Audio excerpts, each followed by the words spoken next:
계획을 세워서 보고해 주시기를 바랍니다. 예, 말씀 보시겠습니다. 사도행전 1장 4절로부터 8절까지입니다. 신약 성경 187쪽이 됩니다. 사도행전 1장 4절로부터 8절까지 봉독해 드립니다. 사도와 함께 모이사 그들에게 분부하여 이르시되 예루살렘을 떠나지 말고 내게서 들은 바 아버지께서 약속하신 것을 기다리라. 요한은 물로 세례를 베풀었으나 너희는 몇 날이 못되어 성령으로 세례를 받으리라 하셨느니라.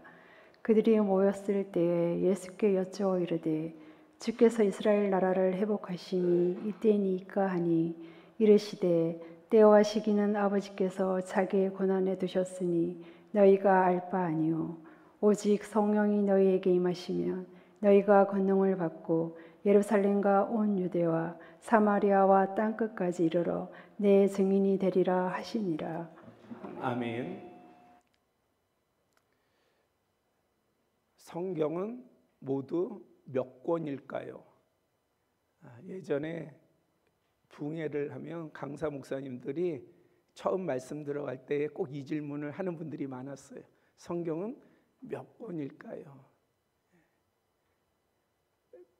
아시는 분들이 딱 대답을 합니다. 66권이요. 그러면 신약과 구약 2권입니다. 그래요. 신약과 구약 2권입니다 하면은 성경은 몇 권이에요? 1권입니다. 성경은 창세기부터 말라기까지 구약 39권, 또 마태복음부터 요한계시록까지 27권, 총 66권으로 이루어져 있는데 구약은 올드 테스트먼트, 그래서 옛 약속이고 신약은 뉴 테스트먼트에서 새로운 약속을 뜻합니다. 구약에 대한 히브리어는 베리트예요. 신약에 대한 그리거는 디아세케입니다.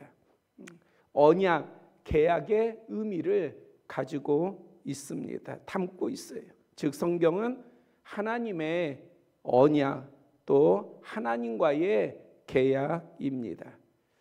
즉 구원자이신 메시아 그리스도께서 이 세상에 오신다는 약속과 또 메시아 그리스도께서 다시 오신다는 예수 그리스도에 관한 언약의 말씀이 바로 성경입니다. 그러니까 성경은요, 예수 그리스도를 빼면 성경이 되지 않는 거예요. 이것을 다른 말로 바꾸면은 성경은요, 예수 그리스도를 통해서 모든 것을 다 볼 수 있고 이해할 수 있고 깨달을 수가 있어요. 그래서 말씀을 읽을 때에 항상 우리가 예수 그리스도를 중심에 두어야 합니다. 예수 그리스도께서는 옛 언약에 따라 인간의 몸으로 이 땅에 오셔서 십자가에 달려 죽으심으로 말미암아 인류의 죄를 대속하셨습니다. 그리고 사흘 만에 부활하신 후 승천하시기 전까지 40일 동안 이 땅에 머무르시며 여러 기적을 행하셨고 또한 말씀을 선포하셨습니다. 무엇보다도 새 언약인 주님께서 다시 오실 그때까지 복음을 전파하라고 제자들에게 지시하시고 당부하셨습니다. 또한 예수님께서는 매우 중요한 약속을 다시 한번 확증하셨어요. 언제요? 예수님께서 십자가에 죽으시고 3일 만에 부활하신 후에 승천하시기까지 40일 동안에 이 땅에 머무실 때에 그때에 다시 한번 확증하신 것이 있어요. 바로 성령께서 임하실 것이다. 그리고 성령께서 임하시면 권능을 받을 것이다.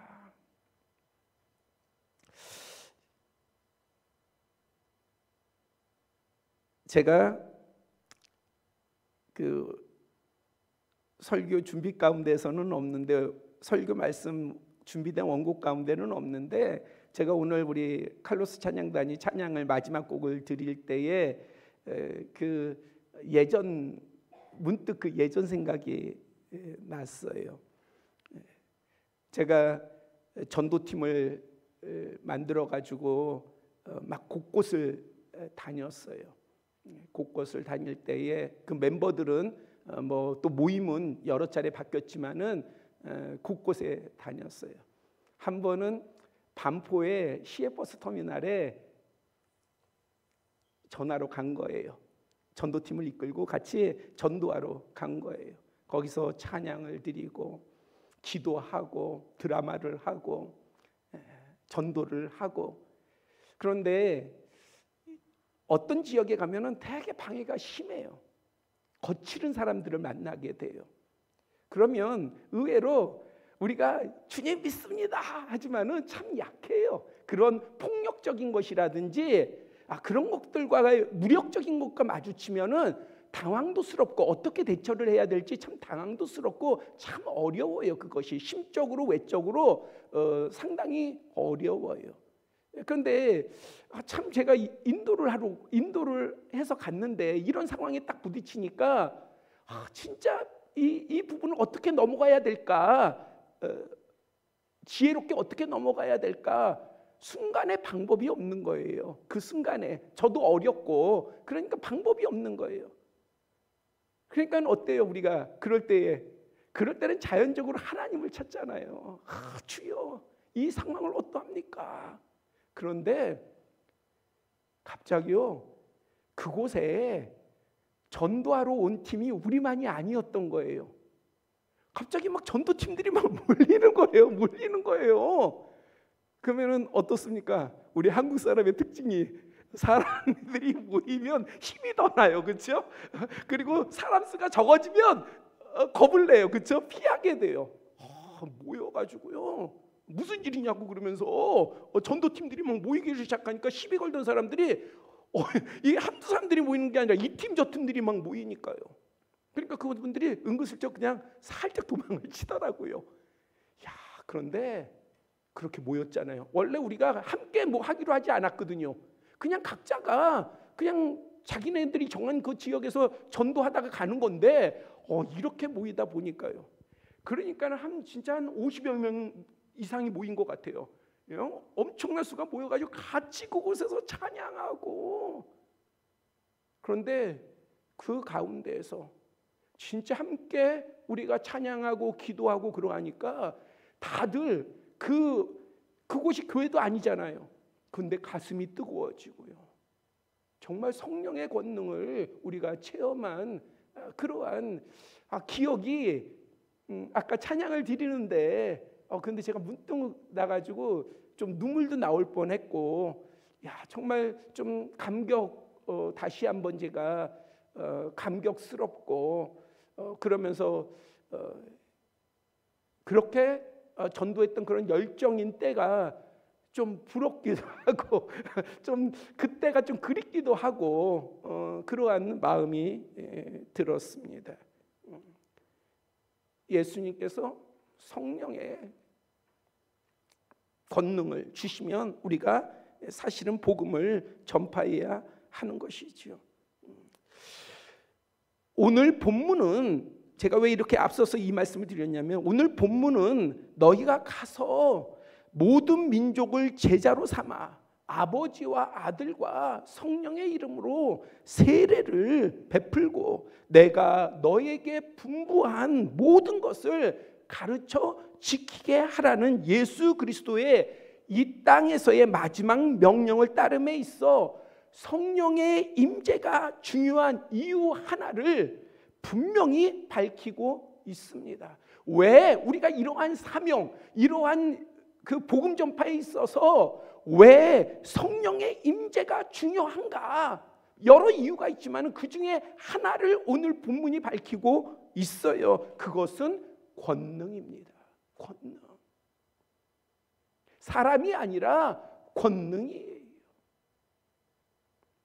본문 8절에 오직 성령이 너에게 임하시면 너희가 권능을 받고. 성령이 임하시는 이에게는 뭐가 주어져요? 권능이 주어져요. 성령이 여러분들에게 임하시면 뭐가 주어져요? 권능이 주어져요. 믿으시기를 바랍니다. 다른 사람이 아니에요. 내 옆 사람이 아니에요. 나에게 성령이 임하시면 나에게 권능이 임하신다라고 하는 사실을 붙드시고 믿으시고 그 권능을 누릴 수 있는 우리 모두가 되기를 소망합니다. 우리는 성령으로부터 받는 권능이 그러면 무엇인지 잘 알아야 합니다. 자, 권능이 나한테 임하셔요. 그러면 이 권능이 무엇인지를 알아야지요. 그래야 내가 구하기도 하고 내가 이 권능을 누리기도 하고 또 이 권능이 다른 사람이 아닌 나에게 권세가 되기도 하고 능력이 되기도 하는 것이지요. 그리고 디나미스라고 해요. 이 권능을 디나미스라고 하는데 힘, 능력, 권위, 세력, 위엄 그리고 강력한 수단 등을 포함합니다. 다윗은 시편 62장 11절에서 하나님께서 나에게 한두 번 말씀하셨다. 그러니까 하나님께서 분명히 말씀하셨다는 거예요. 뭘 말씀하셨냐? 내가 그 말씀을 들었는데 권능은 하나님께 속하였다. 누구에게 속했어요? 하나님께 속했어요. 그러니까 우리가 지금 주님 나에게 권능을 주세요 하는 것은 세상의 권능이 아니라 세상에 속한 권능이 아니라 하나님께 속한 권능을 우리가 구하는 것입니다. 성령께서 주시는 권능 디나미스는 이 세상 것과 구별된 하나님께 속한 것입니다. 그러므로 세상의 권능을 마치 하나님의 것이냐 뭘 말씀을 드리려고 하냐면은 자, 성령께서 주시는 권능은 하나님께 속한 거예요.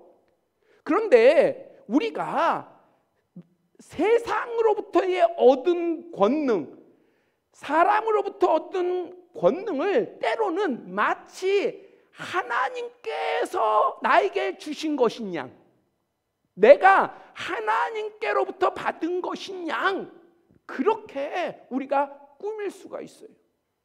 제가 계속 주일 우리가 예배 때는 1시간 예배 가운데 나누기 때문에 제가 강조하는 바가 매번 달라지니까 여러분들이 수시로 못 듣지만은 제가 최근에 우리 공동체를 향해서 가장 중점적으로 말씀을 전하는 게 뭐냐? 정직해야 된다는 거예요. 하나님 앞에 정직해야 된다는 거예요. 하나님 것이 아닌 건 아닌 거예요.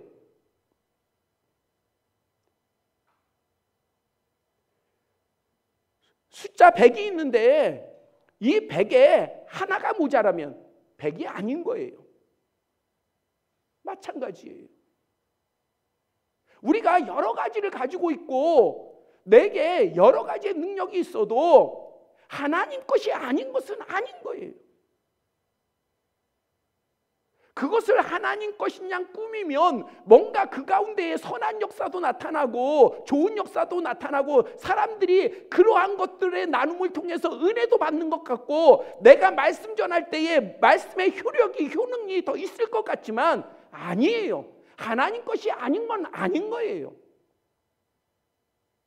그것에 대해서 우리가 철저해야 돼요. 그런 것에는 우리가 조금 더 양보하면 안 돼요. 세상 것을 하나님 것이라고 말하면 안 돼요. 반대로요. 하나님 것을요. 세상 것으로 사용해서도 안 돼요. 어찌 우리가 하나님의 권능, 하나님께 속한 권능을 가지고 다른 사람들을 압제하고 거짓을 말하고 거짓 행동을 하고 어찌 그럴 수가 있겠습니까? 그러니까 단순히 하나님께 속했다, 우리에게 성령께서 주시는 권능이 하나님께 속했다라고 하는 것은 그 권능이 대단한 것 이전에 그 권능은 온전해야 되는 것이에요. 하나님께로부터 받는 권능은 온전해야 돼요. 나에게 그 권능이 임하였다라고 한다면은, 그렇다면은 나는 하나님의 권능을 받은 사람이니 내 능력이 대단하고 내가 사람들에게 과시할 만하고 이것 이전에 뭐가 중요하냐? 내가 더 정직해야 되고요. 내가 더 진실돼야 되는 거예요. 그것을 먼저 살펴야 돼요. 다른 사람들한테 뭘 보이기 전에 내가 진실한가? 내가 바른가? 내가 온전한가? 내가 온전하지 않으면요, 두려워해야죠. 겁을 내야죠. 누구에 대해서요? 나에게 권능을 주신 하나님께 대해서 겁을 내야죠. 그리고 나를 살펴야죠. 회개해야죠. 도와달라고 간청을 해야죠. 그럴 때에 그 권능이 나를 통해서 정말 하나님의 놀라운 역사가 나타나는 줄 믿으시기를 바랍니다. 그래서 세상 것과 구별할 수 있어야 합니다. 우리가 예루살렘과 온 유대와 사마리아와 땅끝까지 이르러 예수 그리스도의 증인이 되기 위해서는 세상의 권능이 아니라, 지금 교회가 뭘 말해요? 우리 교회가 다르지 않아요. 우리 교회도 똑같아요. 제가 누누이 말씀드리지만 우리 교회도 똑같아요. 우리 교회도 세상에 있는 교회고 똑같은 염려와 근심과 걱정과 또 똑같은 과정을 밟고 있어요. 그래도 놓치지 말아야 될 것이 있는 거예요. 뭐냐면 교회는 세상의 권능을 의지하는 게 아니에요. 세상의 권능이라고 하는 것이 무엇입니까? 대표적인 것이 물질이잖아요. 그렇잖아요. 요즘 이 세상에 왜 교회가 욕을 먹어요? 물질 때문에 욕 먹잖아요. 물질이 없는 교회도 욕 먹어요. 물질 때문에. 왜? 지금 세상이 교회를 바라보는 것이 교회가 물질을 찾는 것 같으니까. 왜 교회가 그러면 물질을 찾아요? 교회가 물질을 찾으니까 욕을 할 거 아니에요. 비판을 할 거 아니겠습니까? 그렇게 보이니까 교회가 비판을 받는 거 아니겠어요? 왜 교회가 그러면 물질을 찾을까요? 왜 교회가 재물을 찾을까요? 그게 권세이기 때문에 그래요. 교회가 뭔가를 활동하려면 재물이 있어야 되고, 전도를 하려고 해도 재물이 있어야 되고, 재물이 있어야 우리 교회는 저랑 같이 있는 동안에 전교인 총동원 전도주의 해가지고 그런 부분들 한 번도 지켜본 적이 없어요. 하면 좀 많이 모이겠죠. 선물을 주고, 뭘 하나 하려면 다 재물이 필요하잖아요. 그 재물이 나쁜 겁니까? 아니요. 좋은 거, 좋게 쓰니 좋은 거죠. 그런데 어떻게 그러한 것에 다가가느냐, 그 과정이 우리가 그거를 의지하고요, 그것에 매여 있다라고 한다면은 우리는 그 권능의 아래에 있게 되는 거죠. 뭐가요? 교회가요. 교회는 세상의 권능이 아니라 하나님의 권능을 의지해야 되는 줄 믿습니다.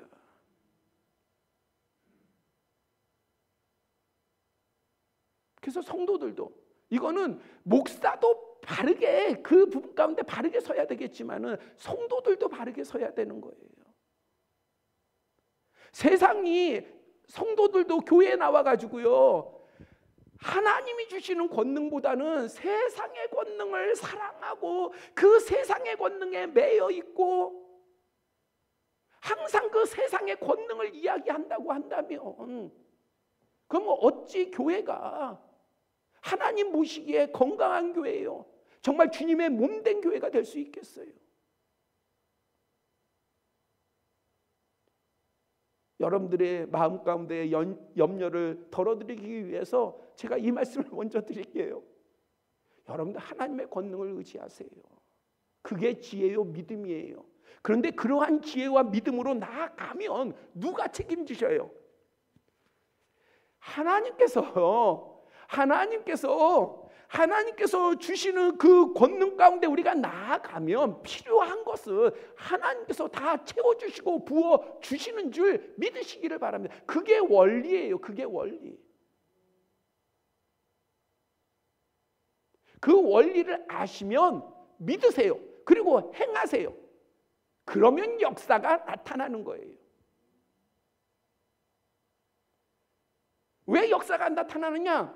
계속 따져요. 이거 진짜 그럴까? 아닌데. 지금 이러한 문제들이 더 다급한데, 그러려면 이 문제를 해결하려면 세상의 권능이 더 필요한데, 나는 세상의 권능을 구할래.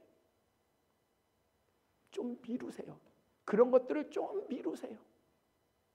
그리고 하나님의 권능을 구하세요. 성령의 권능을 구하세요. 예수 그리스도의 권능을 구하세요. 그러면 살아계신 하나님께서 우리에게 필요한 것을 차고 넘치게 부어줄 줄 믿습니다. 우리는 세상의 권능이 아닌 하나님으로부터의 디나미스를 힘입어야 합니다. 그래서 예수님께서는 마태복음 10장 1절에요. 복음 전파를 위해서 제자들을 보내실 때에 더러운 귀신을 쫓아내며 모든 병과 모든 약한 것을 고치는 권능을 주셨어요. 뭘 하시면서요? 제자들을 복음 전파로 보내시면서 그냥 보내신 게 아니라 그들에게 권능을 주셨단 말이에요. 권능. 병 고치는 능력을 주셨고, 돈 벌라고 주셨어요? 돈 벌라고 병 고치는 능력 주셨어요? 아니란 말이에요. 뭐 하라고요? 복음 전파. 귀신을 내쫓게 하셨어요. 왜요? 복음 전파를 위해서. 뭔가 너를 과시해라가 아니라 복음 전파를 위해서요. 마태복음 28장 18절은요, 하늘과 땅의 권능을 포함한 모든 권세를 내게 주셨다. 누구의 말씀이냐? 예수님의 말씀이에요. 그러니까 예수님의 권세를 누가 주셨다? 하나님이 주셨다는 거예요. 그리고 예수님께서는요, 하나님이 주신 이 권세를 누구에게 주셨어요? 제자들에게 주신 거예요. 우리에게 주신 거예요. 그 성부, 성자, 성령의 권능이 모두 하나님의 권능임을 알 수 있습니다.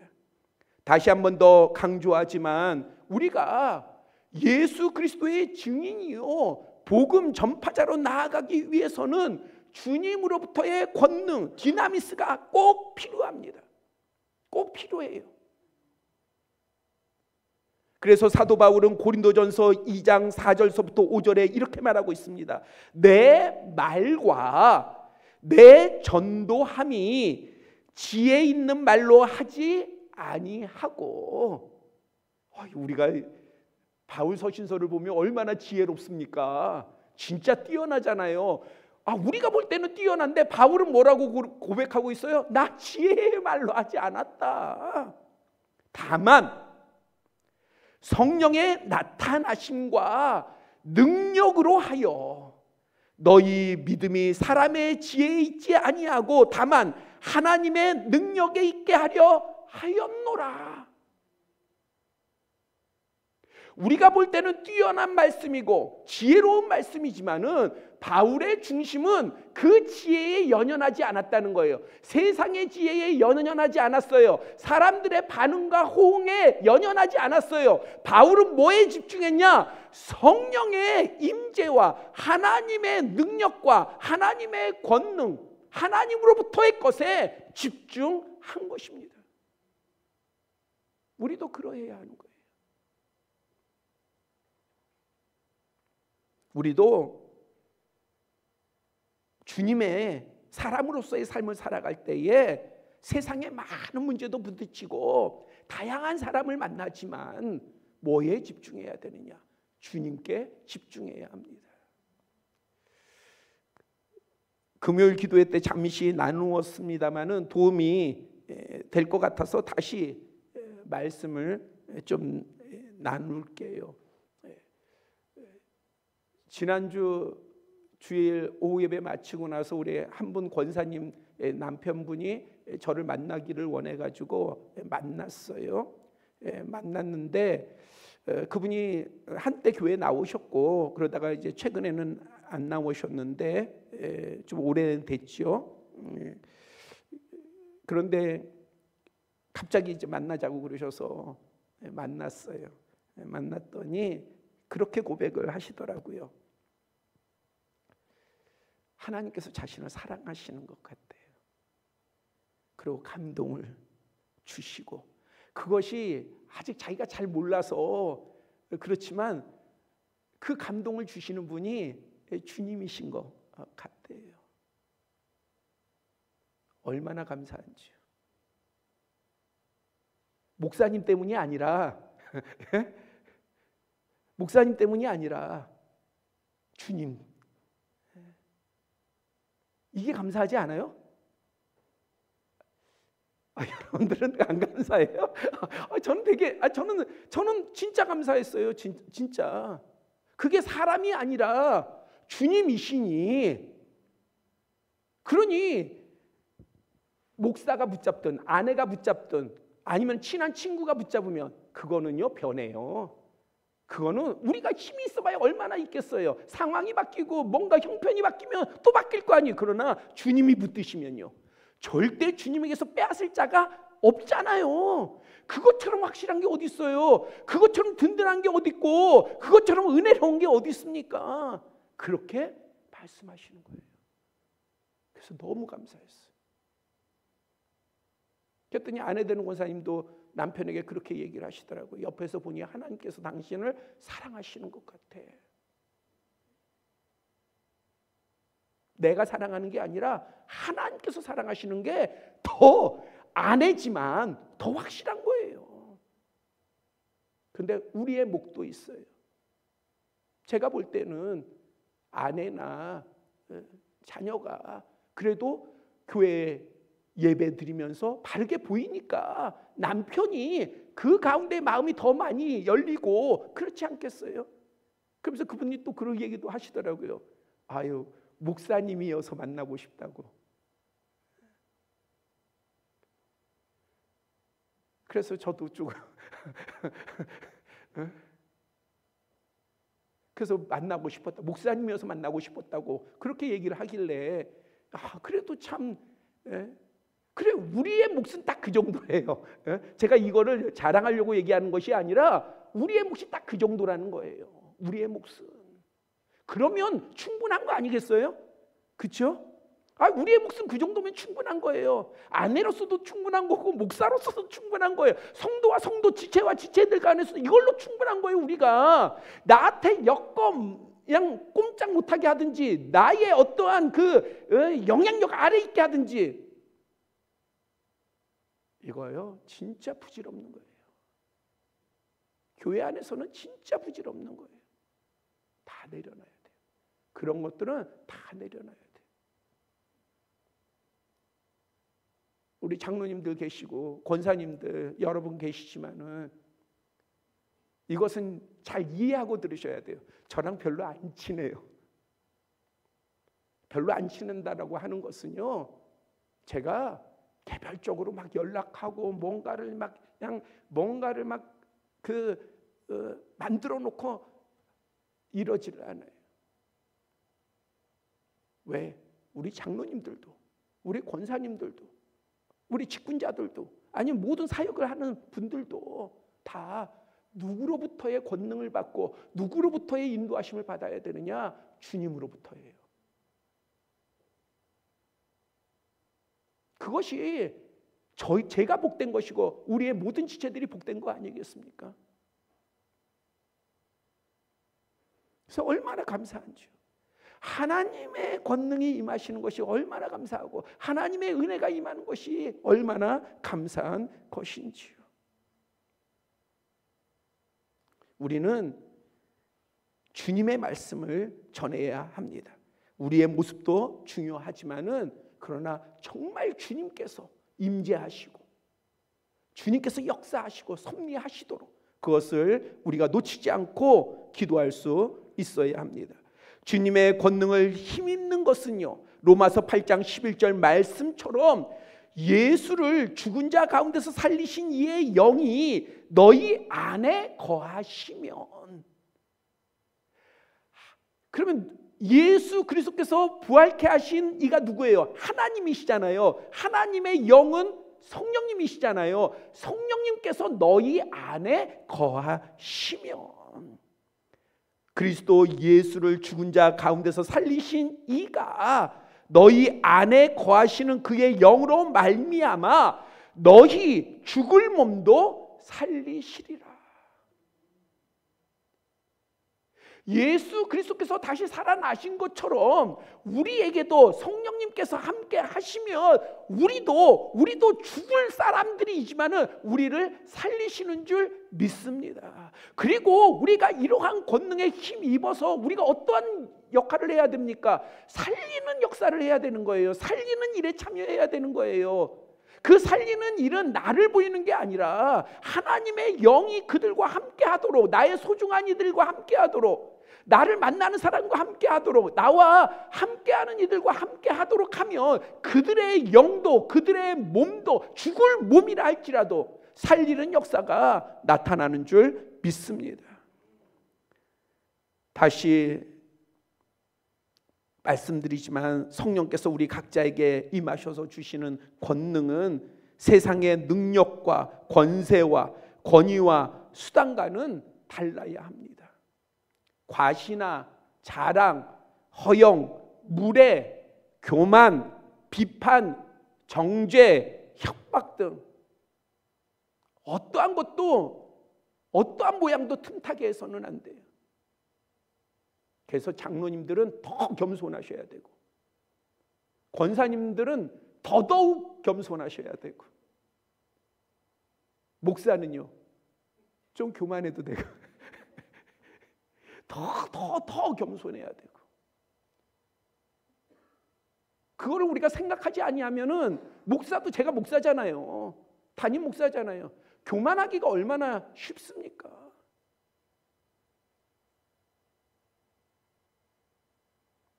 성도끼리 인사 안 하고 지나가면 성도들은 그러려니 서로 지나가지만은 목사가 마주쳤는데 인사 안 하면요, 성도가 인사 안 하면요, 은근히 기분 나쁠 수 있잖아요.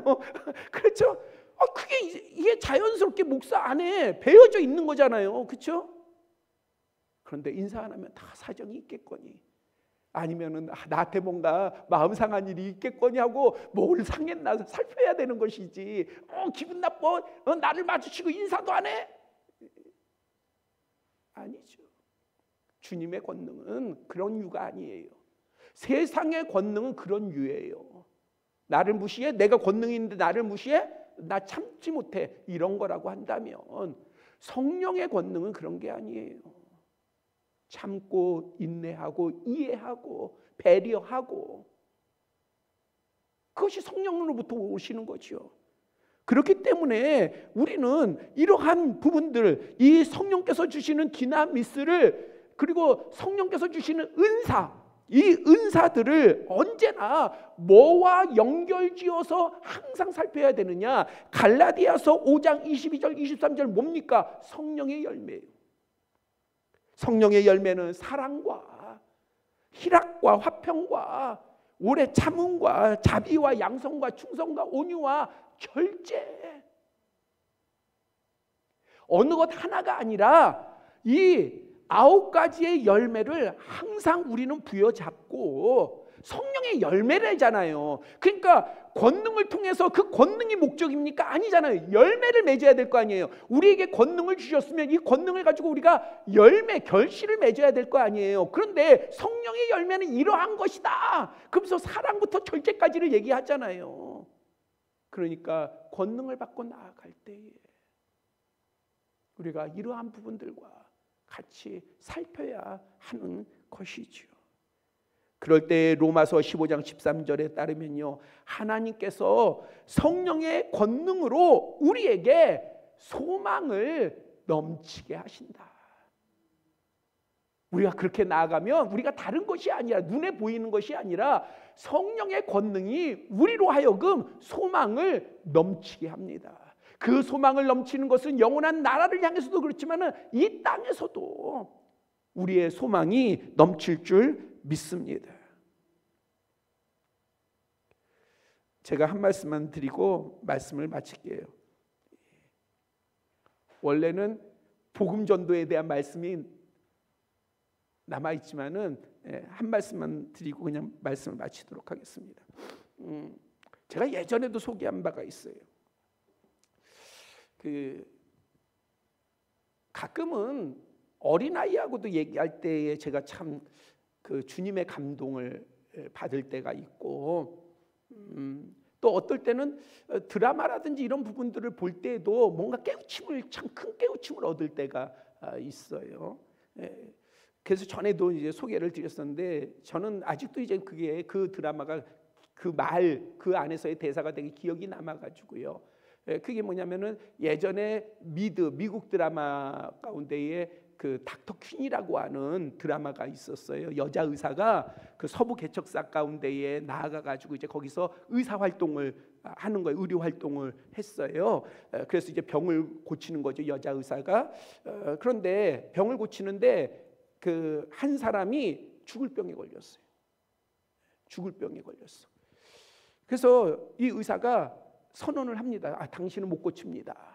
아무리 의료적인 걸 아무리 살펴도 죽게 생긴 거예요. 그냥 거짓말할 수 없으니까. 이 의사가 정직한 의사거든요. 그러니까 당신은 죽습니다. 그렇게 얘기를 한 거예요. 그런데 얼마 뒤에 그 마을에 그 부흥사가 왔어요. 순회 부흥사가 온 거예요. 여자 순회 부흥사가 온 거예요. 가지고 그 부흥사가 이제 천막을 치고 부흥 집회를 하는 거예요. 부흥 집회를.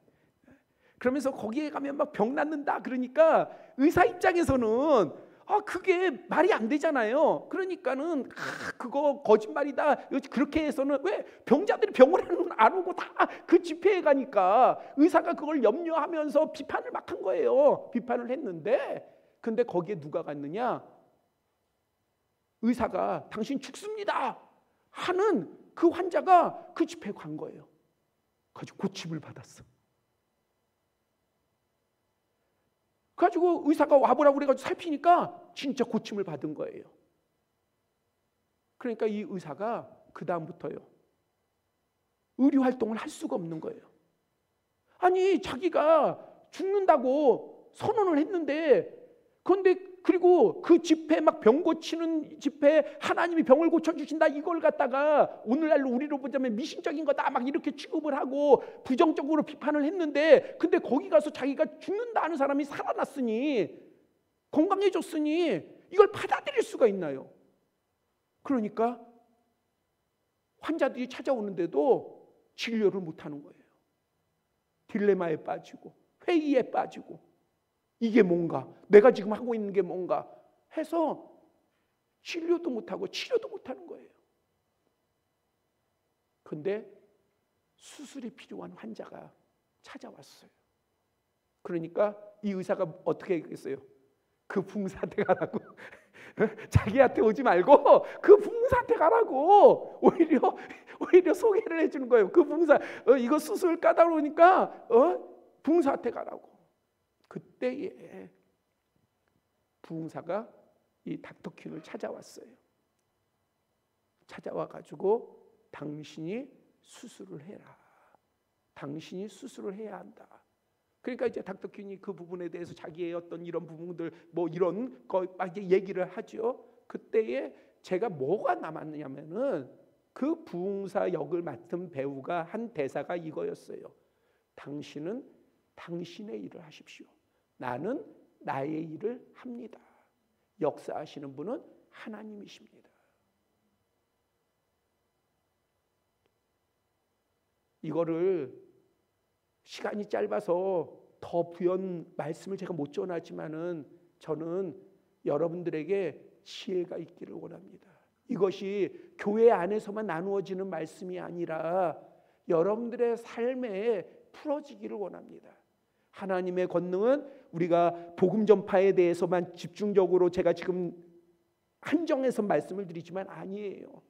성령의 권능은 우리가 세상 가운데 나아갔을 때에 어떠한 사람을 만나든 모든 사람을 대할 때에 성령의 권능은 우리에게 주셔서 함께 역사되어집니다. 그럴 때에 우리는 우리의 할 일을 하는 거예요. 기도하고 사랑하고 이해하고 그 심령을 품고 주님의 마음으로 품고 우리는 우리의 나갈 바를 나아가는 거예요. 병원에 가면 기도해 줘야 되고, 아파하면 우리가 그 부분을 헤아리면서 기도해야 되고 강구해야 되고, 우리 할 바를 하는 거예요. 그리고 역사하시는 분은 하나님이십니다. 그러할 때에 하나님께서 그러한 심령을 향해서, 그 심령이 어떠한 사람이든, 교회를 오래 다녔든 아니면은 짧게 다녔든 아니면은 직분이 있든 없든, 어떠한 사역을 크게 하든 작게 하든 그러한 거는 상관없이 그러한 중심을 가진 심령 가운데에 하나님께서 성령의 권능을 충만히 부어주실 줄 믿습니다. 그 충만한 권능이 우리 성도들 모두에게 있기를 축복합니다. 기도드리겠습니다. 아버지 하나님, 우리에게 성령의 권능을 주시니 감사합니다. 세상의 권능과 우리가 혼돈되지 않게 하여 주시고 잘 구별하게 하여 주시오며, 우리가 세상의 권능도 우리에게 많은 좋은 것들을 보이지만, 그러나 우리는 하나님의 사람으로서, 하나님의 자녀로서 성령의 권능을 온전히 사모하며 성령의 권능을 받아 담대함으로 살아가는 그러한 우리 모두가 되게 하여 주시옵소서. 그러할 때에 능히 우리가 세상을 이기며 하나님의 뜻을 이룰 줄 믿사오니, 아버지 하나님, 그러한 하나님의 사람이 우리 모두가 되게 하여 주시옵소서. 예수 그리스도의 이름으로 기도드렸사옵나이다. 아멘.